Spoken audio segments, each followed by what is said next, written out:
Hi, I'm Mara Webster with In Creative Company, and I'm so thrilled today to be talking about HBO Max's Minx. We are joined today by Ellen Rapoport, who is the creator and showrunner of the series, along with Ophelia Lovibond, who plays Joyce, and Jake Johnson, who plays Doug. And Ellen, I wanted to start by talking about the genesis and a lot of the research that you did in creating the show, because I know that you did a full kind of deep dive into a lot of 70s magazines, but not just the mainstream national ones, a lot of that magazine subculture of magazines that weren't necessarily national, but we're doing a lot of what we're seeing in the series.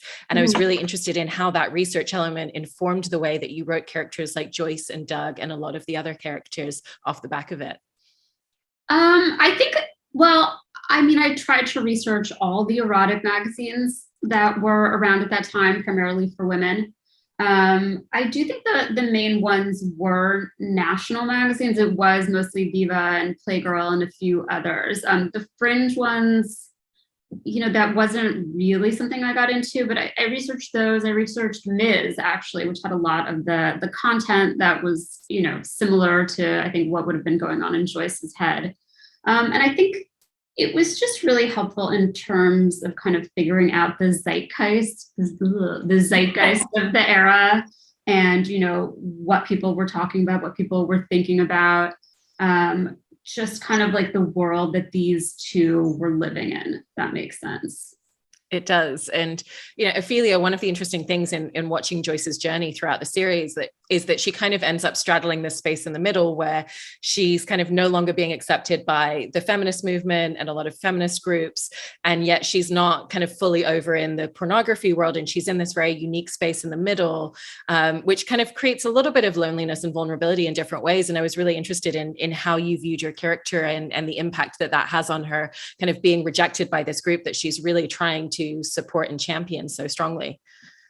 Well, I think she finds it surprising. I think she's really thought that she was going to be kind of lauded as this kind of feminist oracle, and she's bringing something that they all want to hear. And then in one of the episodes when she goes to the campus and finds that she feels like she's failing them and they hate her, that she's being too one-dimensional as they see it. She just wasn't anticipating that. And then obviously, yes, she's not completely surrendered herself to kind of the world of pornography either. So I think she feels quite isolated and starts to re-examine how she looks at things. Like, for example, that the way that the feminists in that campus are being quite antagonistic towards her, she realizes that maybe that's how she's sometimes spoken to people, and it's not the best way to have people listen and actually have it's not conducive to a conversation.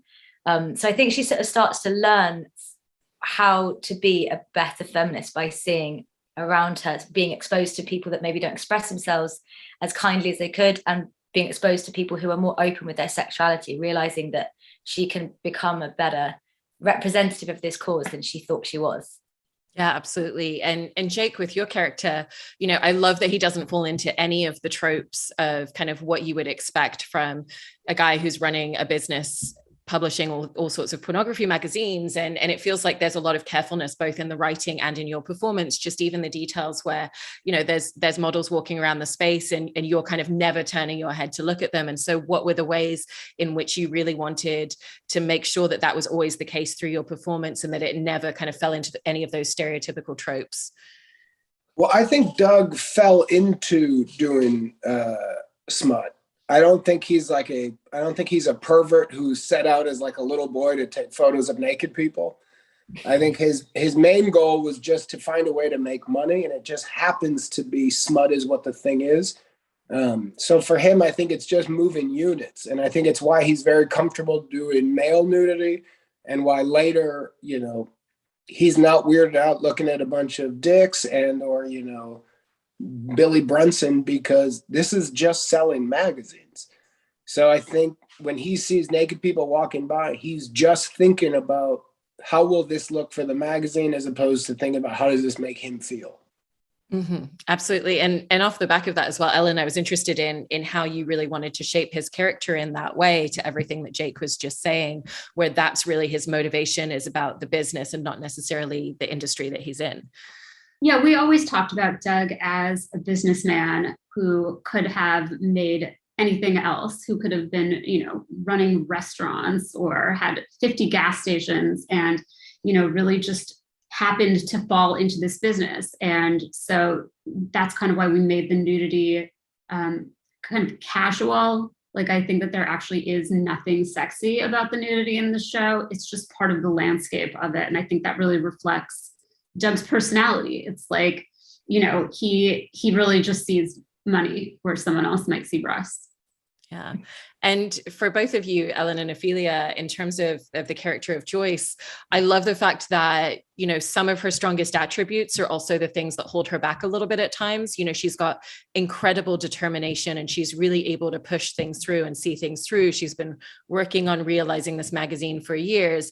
And at the same time, it's that kind of field vision that she's able to have that also it sometimes limits her, where she struggles to collaborate with other people at the beginning and has to kind of learn to let her guards down a little bit. And so for both of you, was interested in how you saw certain attributes in her as a character, which are really huge strengths, but also that sometimes cause some of the conflict in the show as well. And you go. I mean, I think she's nice. In Ellen's brain. Sure. I mean, I think that is true for humans generally, is that your best attribute is also your worst. I think it's like when you start dating somebody, the first thing that you love about them, that little quirk, you just know it's gonna be the first thing that makes you crazy about them in a year. It's like, I love the way they're so messy when they eat their pizza. A year later, you're like, you want to stab them for like a little dribble of mozzarella from their mouth. So I think that's just a very human thing, where our passion for something, might get us far in a certain sense, but also holds us back. So I think that Joyce is a contradiction in many ways. And I think that passion, and the spirit and the determination and the intelligence has gotten her far. But the flip side of it is, she's obstinate and can be judgmental and have blinders on and is not good with the other humans, at least in the beginning of the show. That was what was so appealing, though, but about playing Joyce, there was that contradiction that she kind of can be her own worst obstacle, and she's not quite aware of that until she's thrown into a scenario that she's never been she's never had that kind of challenge before. She's never had people interrogate her intentions or her way of going about things, because she's kind of been in a bit of an echo chamber. So you see her having to confront things that she was simply unaware of. She was unaware of her own bias. So that was what was fun about playing, like seeing her realize that she has been her own obstacle. Mm-hmm. Yeah. And Jake, with Doug initially, it feels like he very much just sees Joyce as a business opportunity. And, in the way that she challenges him, that he kind of enjoys that, but also hasn't necessarily been challenged that way by a lot of the people that work with him. And so through that, she kind of starts to break down some of his walls. And there is a real friendship and care that starts to develop. And what were kind of the moments when you were looking at the scripts where you felt like it was becoming more of a friendship and less of just a purely business transaction for him? Well, I think Doug likes Joyce from the beginning. I think he sees in her that she's really smart and that there's a lot of money to her ideas. I think he just sees her as young. So it almost feels like old generation, new generation, that she's coming up with ideas, and some of these ideas are great, but they just don't feel very practical to him. But I also think he sees in her the golden ring that he doesn't have without her. So I think the friendship forms in that he likes the way her brain works, even though she sometimes drives him up a wall. And, with that idea that he knows that certain things that he proposes to her are going to drive her up the wall, there's a lot of fun in watching that kind of like glint you bring in your eye when he kind of knows before he even says anything out loud, like, she's not going to like this. And she's going to challenge me on this. And so for the two of you, was interested in the dynamic of those scenes where they kind of are really sparring with one another. And especially the moment, even before the dialogue starts, where you're kind of already playing into the conflict that's about to come. Yeah. I mean, there's fun bits, when Doug just yells, "Prigger!"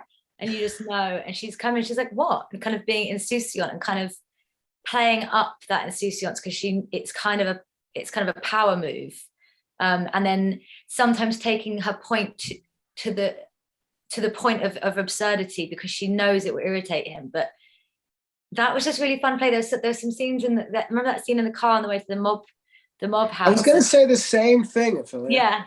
Yeah. See, look at that. And she knows she's being pedantic, but she feels that she's right. She doesn't need to make the point that she's making, but she makes it because she finds it funny that he gets so irritated. I was going to say the same thing. It was those scenes in the car really locked in that they are opposites. And when they are a little bit vulnerable with each other, the other one knows that they're loosening up. So I think it's always fun to do, even the way we dress and the way we'll sit as the characters in the car. Like, you know, there's just everything about them is different. And the other characters, like a Tina, can kind of work with both. Bambi can kind of work with both. Richie can kind of find a way to both of them. But I do feel like Joyce and Doug are on opposite extremes.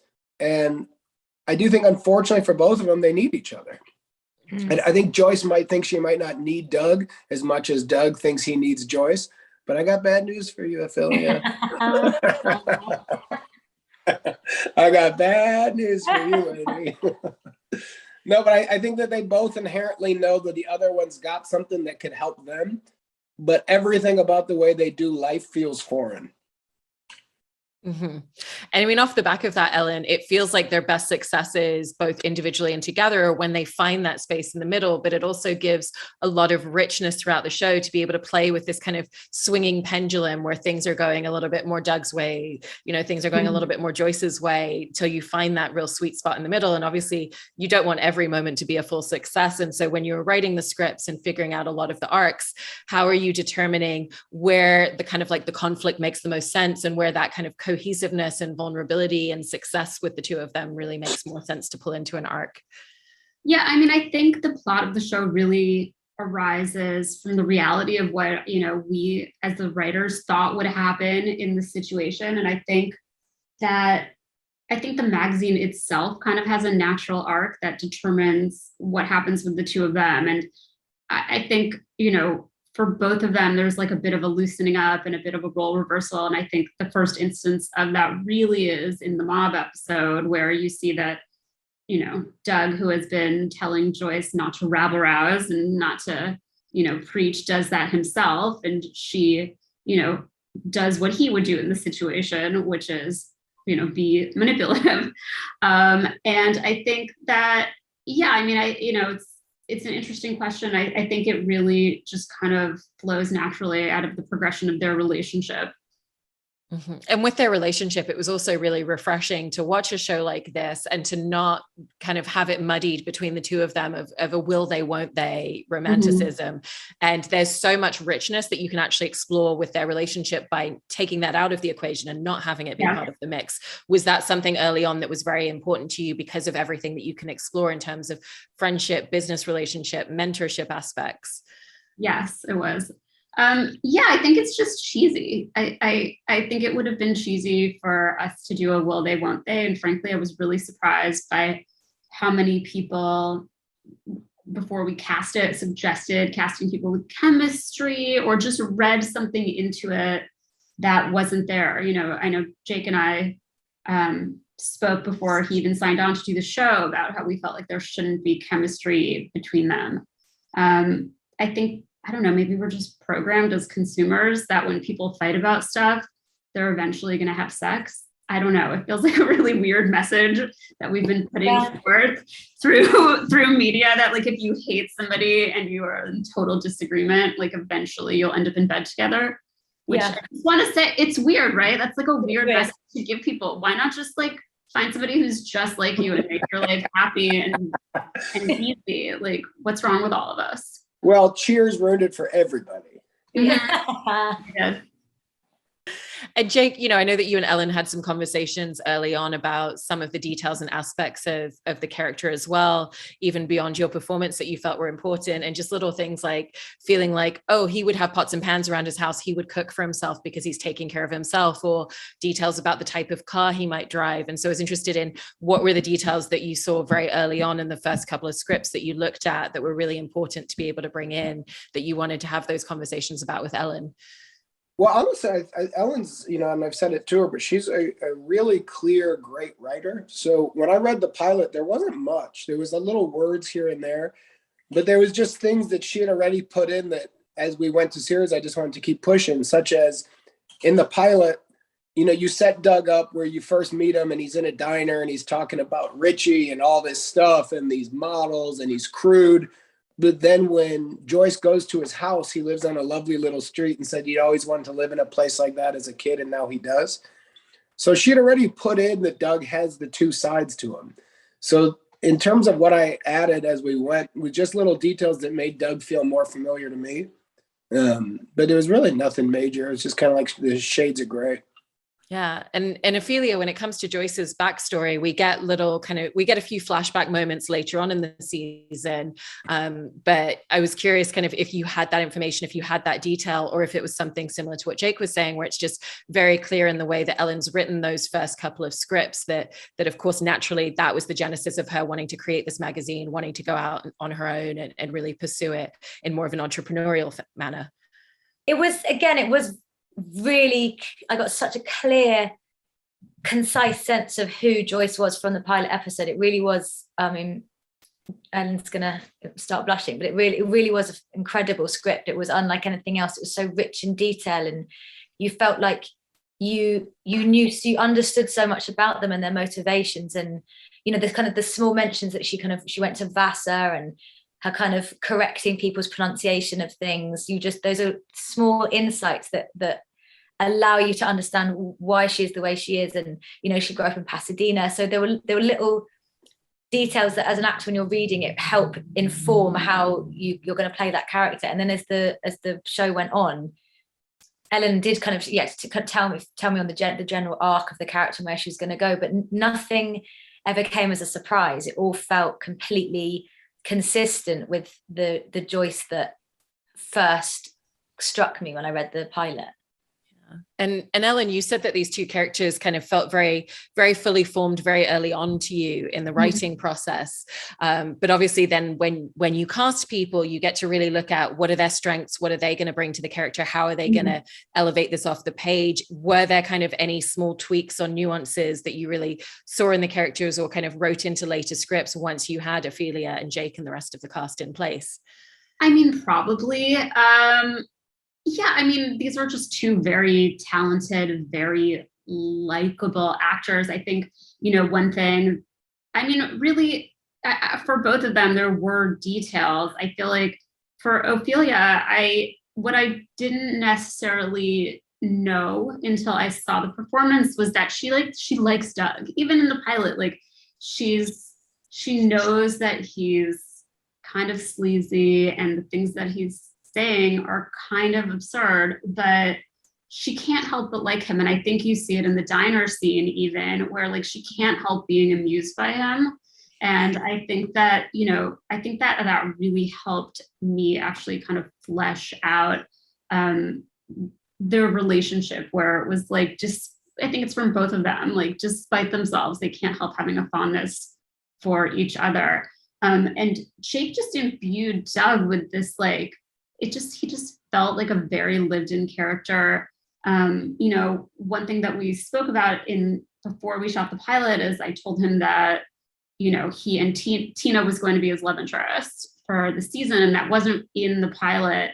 And I remember Jake told me he would do things in blocking that would sell that idea, where he was I'll just lightly touch her back. I'll always make sure she has a drink. And it was amazing to me how just these little things, you could tell that there was something between them from the very, the small scene that they had together in the pilot. And so, once we saw that, we knew they had great chemistry and that, we would feel good writing to that. Yeah, I'm so glad that you brought up that relationship dynamic. And off the back of that, Jake wanted to ask you some of the details about it, because it's so great to watch the two of them together as well, because even when they're going around trying to distribute magazines from boxes, you get that real sense that the two of them have such a rich history together, and that maybe that's kind of how they started working together, kind of very much from the ground up, and that they've really been in the trenches with one another even before the business was successful. And so I was interested in how you kind of viewed their backstory and that history to kind of create those details that Ellen was just mentioning? Yeah, totally. It was, well, first of all, she's a great actress. She's really fun to work with. She's really present. And so it made it really easy working with Adara. But when Ellen said from the beginning that that was going to build, it's a really nice thing to be able to do with another actor where you guys know a secret that the audience doesn't know yet. Mm-hmm. So if somebody's in your head, you just pay more attention to them than anybody else. And so I think we both just realized before we knew the backstory, before we knew if that was going to happen season 1, we knew that they always need to check in with each other and that they almost view each other as the team within the team. And so knowing that going in was always kind of nice for her and I to be able to be doing a scene within a scene, even if it wasn't always written, because we knew that's where Ellen wanted to go with it. Yeah, that's really great to hear. And kind of jumping into a slightly different sphere, Ophelia, I wanted to talk a little bit about some of your comedic delivery, because I think that the comedy of deadpan can be underestimated at times, and yet it's so effective and something that you do so frequently, you know, in tandem with Jake and the way that she kind of receives things that he's saying. And there's times where it kind of feels like she's rebuffing certain comedic moments that he's kind of coming forth with, sometimes because maybe it's going over her head or she just doesn't get it, and maybe sometimes even as a tactic because she knows that will create some conflict and the dynamic that will rebuff back to him. And so I was interested in just kind of how you found that aspect of your comedic performance. Well, I suppose it came from Ellen and I and Jake and I all spoke about that we wanted this to always be, obviously it's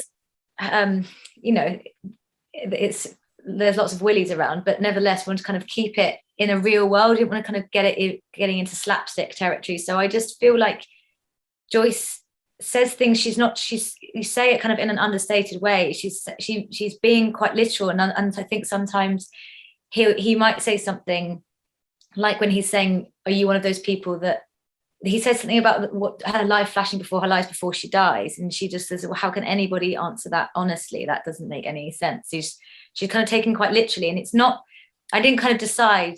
I think I did a few different versions of it, whether she's purposefully taking him literally to irritate him, or whether she's genuinely kind of academically interrogating the question that he was positing rhetorically, but she's answering it literally.